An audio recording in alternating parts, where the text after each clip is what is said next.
Isaac N. Bunting, a salesman from Pottstown, Pennsylvania, and partner Harold T. Lee, former proprietor of the Salida News and the Glenwood Springs Republican, founded the Grand Junction Daily Sentinel. The first edition rolled off the presses on November 20th, 1893. See, this newspaper that was Ian Bunting and his partner started, it struggled for a bit, but Bunting served as mayor of Grand Junction at the same time he was writing stories about the city of Grand Junction, or editorials anyways. Those early years, and I think the last years of the 19th century to World War II, newspapers throughout the country, and it was true here, had a very definite partisan focus. The Sentinel served as the second prominent paper in western Colorado, competing with the Grand Junction News. For a while you had the Grand Junction News, which was started by the town founders, basically. It was the company newspaper, and then the Sentinel came a decade later and offered a different voice. Walter Walker purchased the paper from Bunting in 1911 after serving as editor for many years. As the paper continued to grow in the following years, Walker decided to move the Daily Sentinel office to 634 Main Street, where it remained until a new building was constructed in 1970. This building is still home to the Sentinel today. The Sentinel remained a Walker family-owned business for one more generation. Walter's son Preston inherited ownership and publishing duties of the Sentinel after his father's death in 1956. The Sentinel was, in the early years, Walter Walker, Prescott Walker, Ken Johnson time, just so much into boosterism of the community. And not trying to be real critical, it was just the way it was. You supported the Chamber of Commerce, you supported any business activity. This is the greatest place in the world, which it is. Ken Johnson assumed ownership and publishing duties upon Preston Walker's untimely death in 1970. There was a recession in the 70s, and the Sentinel was going through some difficult economic times. But some papers die. This one hasn't. I think back then, the Daily Sentinel, we thought of ourselves as kind of a regional newspaper. We covered a huge geographic area, and we were a newspaper with a circulation at the time of, between 30 and 35,000. Our primary competitors were the Denver newspapers, the Rocky Mountain News and the Denver Post.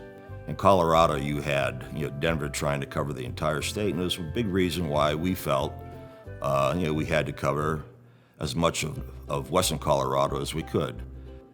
We kind of were the driving force and driving community discussions about, any number of issues. I think people looked at us for civic leadership. I think they looked at us for solid news coverage. Through the years, the Grand Junction Daily Sentinel employed many talented journalists. There were a bunch of people here when I started that were just really wonderful people. Mary Louise Giblin was a political reporter at the Daily Sentinel and really one of the preeminent political reporters in the state. If a politician, whether it was a national politician or just, a member of the legislature, if they came to Mesa County, they had to come talk to Mary Louise Giblin. Alice Wright, she used to write obituaries, and obituaries, they can become very formulaic, but a good obituary is a wonderful piece of writing. And Alice would do that and write these great stories about people who had died. And I think they were some of the best read things in the paper. Bob Grant was a photographer. He took pictures for the Sentinel for I don't know how many years, 30 or 40. And, he covered everything in this town. He was the only photographer the Sentinel had for all those years, or most of those years. Ken Johnson sold the paper to Cox Enterprises in 1979. Cox then sold the paper to current owners, the Seton Group, in 2009. We thought there was a real opportunity for what is a great newspaper in a community with great newspaper penetration. We own small town newspapers around the Midwest. In fact, William Winston Seton founded the Washington Intelligencer in 1812. I think as things started changing, when Cox took over with Seton's as well, it's become more looking at business activities more objectively, and yes, we want business, we want jobs and stuff, but is this the right fit? It's not just knee-jerk boosterism, it's more careful thought put into economic development, economic activities in this area.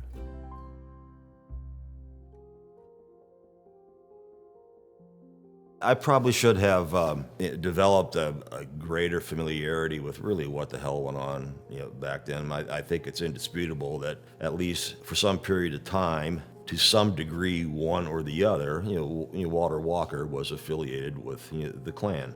Born in Marion, Kentucky in 1883, Walter Walker moved to Grand Junction when he was 20. He started working in the newspaper business at the Grand Junction Daily Sentinel. A well-educated man, he quickly became an editor for the Sentinel and eventually the owner. Throughout his time in Grand Junction, Walter Walker greatly impacted the Grand Junction community and the Daily Sentinel. The Walker family had a huge, impact on this community. I suspect if you're an historian, I'm not, but I've lived here long enough, but I think you can make a fair argument that probably no one family had a greater impact on this community over a 100-year period than the Walker family. He had a considerable role, let's say, in the advent of the Sentinel. And he also had a role in the Ku Klux Klan and the local chapter back then. And I remember we were doing a story at the time I was working for my university's newspaper about Walter Walker and his prevailing prevalence, not just in the community, but specifically at CMU. The Sentinel had this pivotal role in, and ended up kind of finding itself in contrast and against this really, really prominent social group, amongst other things, which was the Ku Klux Klan.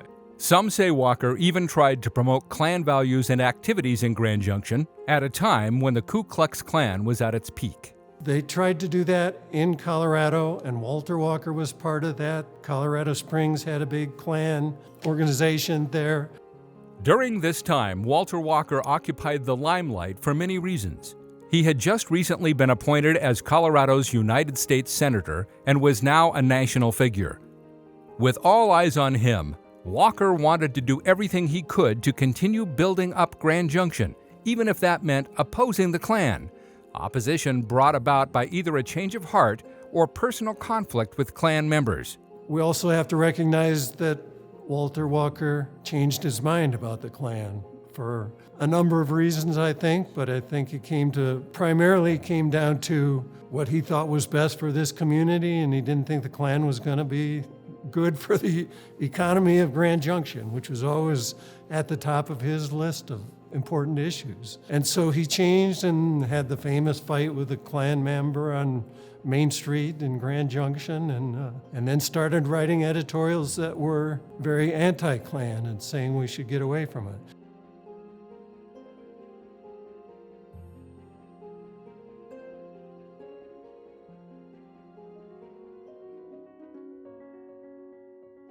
"130 years reflects stories, locally and nationally, that left an indelible mark on the Grand Junction community." On May 2nd, 1982, they still call Black Sunday. All the stuff that was beginning to go crazy in the 70s, with respect to energy development in northwestern Colorado, came crashing down when Exxon pulled out of the Colony Project. It was kind of amazing, the Colony Oil Shale Project, and it's by parachute, and it would employed over 2,000 people at the time. It was the biggest construction project going on in the United States, and one Sunday they just shut it down, and the impacts of that were, at the time we didn't realize how bad. I mean, we knew it was going to be bad, but we had no idea how bad it was going to be. And it had a huge effect on the entire regional economy. Mesa County didn't lose just 20% of its job base. It pretty much lost 20% of its population over the course of 2 or 3 years. The number of people who simply had to leave, there was no work. I mean, you lose 2,000 jobs plus all the jobs that support those jobs. You lose it all in one day, and they basically had to go to the bank and hand them the keys and say, "Here it is. Nothing, it's all yours, and nothing. I can't pay you." And that wasn't just an isolated incident. That was hundreds and hundreds and hundreds of people. Dozens and dozens of businesses had to close. That was a huge story that it had quite a shelf life, because the economy really didn't recover until the latter part of the decade of the 1980s. So I would have to say, during my time, that was probably the biggest overall story in terms of impact. One of my first beat as a reporter at the Daily Sentinel was covering education. And I really took it upon myself to immerse myself and learn everything I could.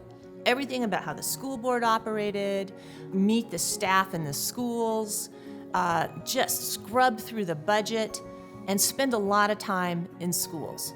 But there was a school bond issue at the time, and I spent a lot of time going to the schools with a photographer and showing what happens inside the schools and what they look like, and the difference between what a 60-year-old school looks like, right, and a 10-year-old school looks like is night and day. And how would we know that if somebody like the Daily Sentinel didn't go down those narrow halls and see where a janitor's closet had been turned into an office, and all of the things that have to happen to retrofit these old buildings?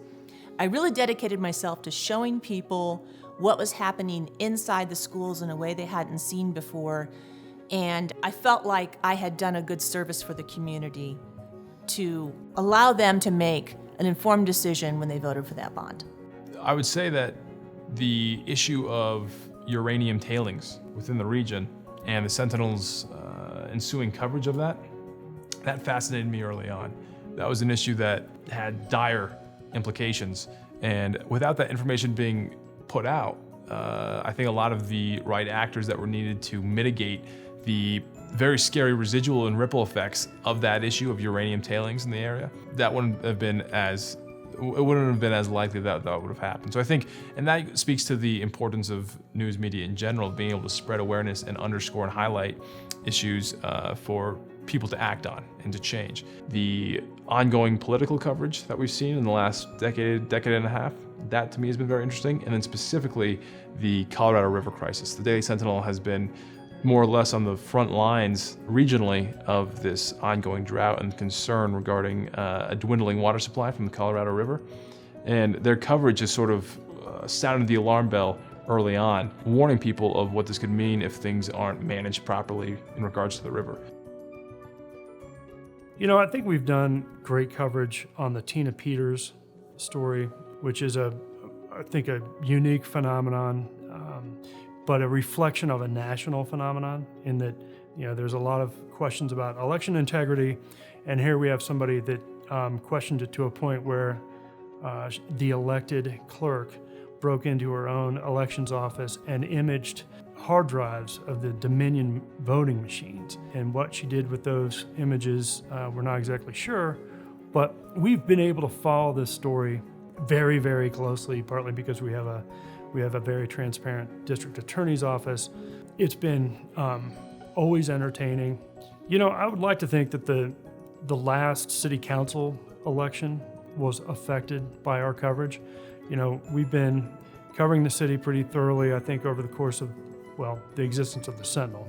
I think that the just serving mission, continuing to serve that role of covering our communities, the drip, drip, drip of local coverage on what's happening here, it has an effect on how our government operates.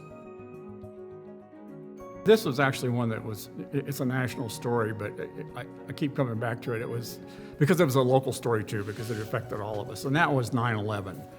I can only remember maybe half a dozen specific days in 30 years that were, wow, that was a big day. And that was one of them. And it was such a huge story. We did something that day that we'd never ever done before, and I don't think the Sentinel's ever done it since.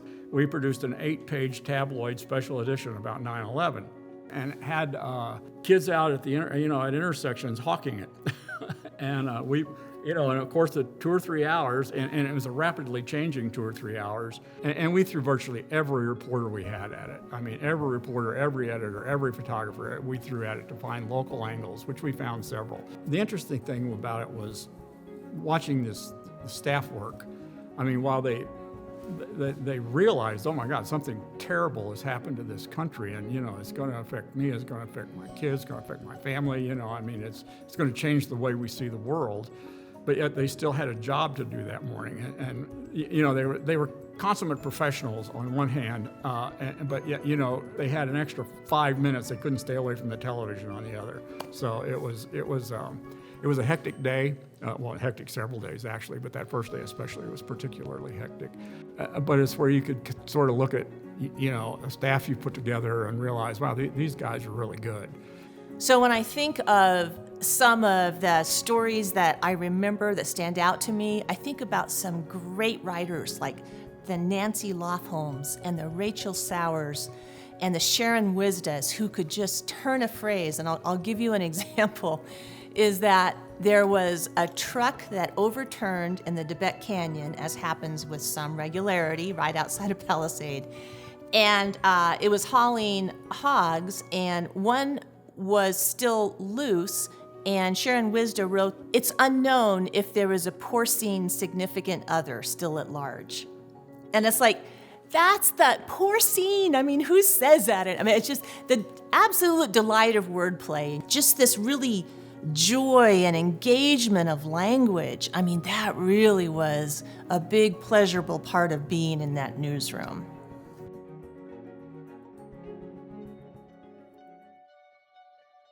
Local media fills one of the most important roles as watchdog for a community.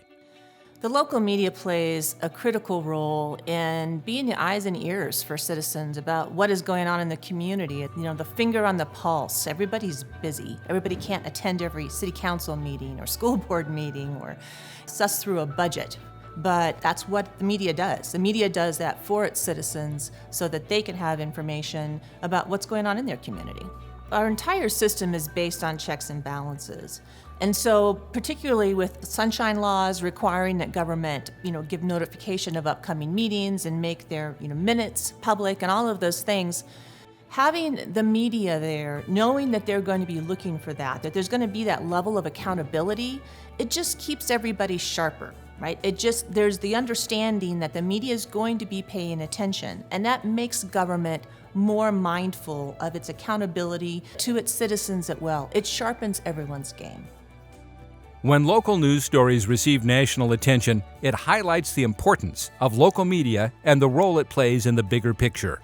It's certainly not the biggest media outlet or publication in the state, for that matter. However, it's in an interesting place from a geopolitical standpoint because you're in the 3rd Congressional District, and Lauren Boebert is a person that we cover quite a bit because obviously she's from Rifle and she's in Grand Junction on a regular basis. Covering her and covering her rallies and everything along those lines brings a lot of national attention to the paper. The other thing that is worth noting about the Sentinel is that we cover a wide range of things, and of course that's endemic to any newspaper. But what makes the Sentinel interesting is, like I said, there are certain issues that we're covering that get national attention. Lauren Boebert or some of these darker cases like the Brian Coey case, for example, that just recently reached the verdict a few weeks ago. But then at the same time, I might be covering something that has, like I said, national eyes drawn to it. But then the next day I might be covering just a local interest story of like a local cat fair or something. So trying to reconcile those two things of covering just local interest stories that are relatively inconsequential but just fun for the community, and then covering these things that are sometimes dark or difficult to cover, that's been a fun sort of learning curve of working at the Daily Sentinel. In recent years, struggling local news outlets face the possibility of bankruptcy due to larger corporations and the digital age, making small agencies obsolete. This keeps me up at night because, frankly, newspapers are written into the Constitution. After the framers created the 3 branches of government in this country, the next thing they did is create a free press immune from the power of that government. We play a critical role, I think, in the functioning of this democracy, the functioning of the republic. And when these newspapers fall or are diminished so significantly, I think we're renouncing our fourth estate role, our check on the power of that government.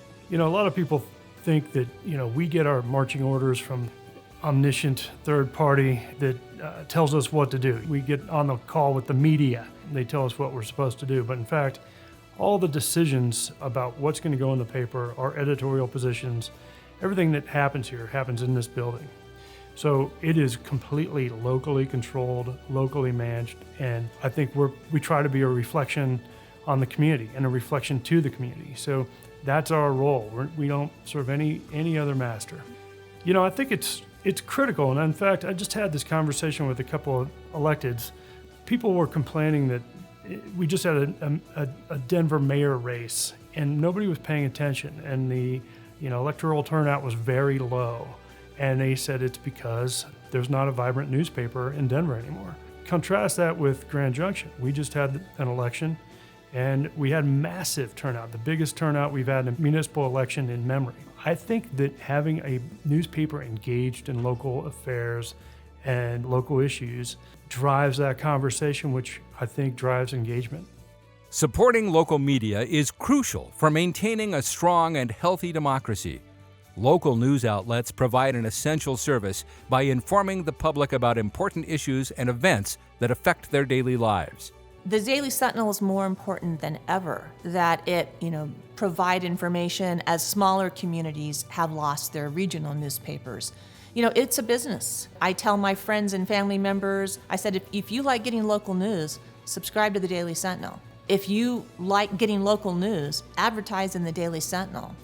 Vote with your wallet. That's how that works. That's what support is. If you value this vetted news that they're going to be accountable for what they print, well then support it. And that's important now more than ever. There's nothing free, right? Let's not kid ourselves. And so you can subscribe or you can give over your eyeballs to a dizzying number of online ads, but you're paying one way or the other.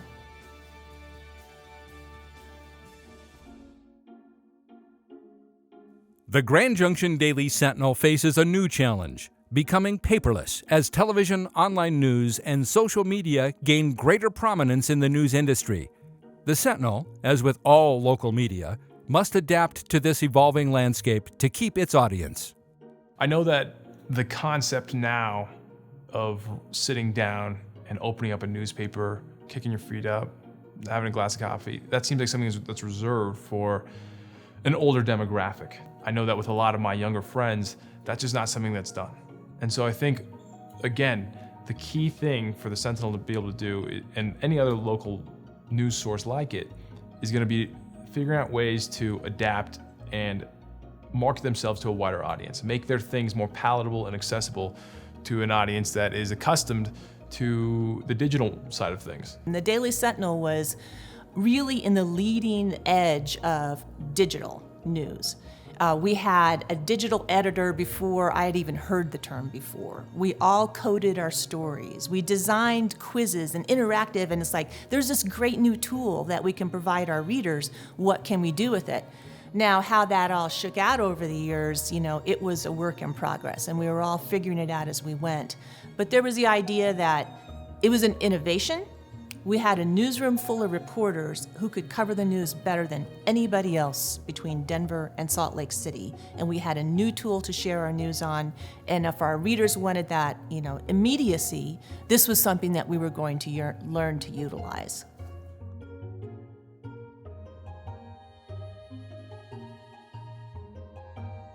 I have to commend the Cox family and Cox Enterprises for being very selective about their buyer. They, in fact, would not sell to any buyer who was going to finance the sale. They wanted a cash deal because they wanted an assurance that the newspaper was going to survive. And this was at a time of upheaval in 2008, 2009. The larger national economy was in the ditch. Newspapers were in massive upheaval, and Cox wanted a good buyer that they could trust would shepherd the newspaper through that time. So the Sentinel seems to be in sort of this purgatory stage where they're still providing the traditional newspaper, but it's also now trying to adapt to an online base where I think more people are now getting their news. And so I've been sort of having my feet in both camps, and I've gotten familiar with the print side of things, but I've also continued to kind of develop my skills in the online arena. What matters the most is that content is solid and intriguing and engaging, and whatever platform readers want, the Daily Sentinel's poised to deliver it. I feel relatively hopeful about the future. I understand that things are changing, but when people tell me that newspapers are dying, well, yes, maybe in the traditional sense they are, but news itself, I don't think is going anywhere.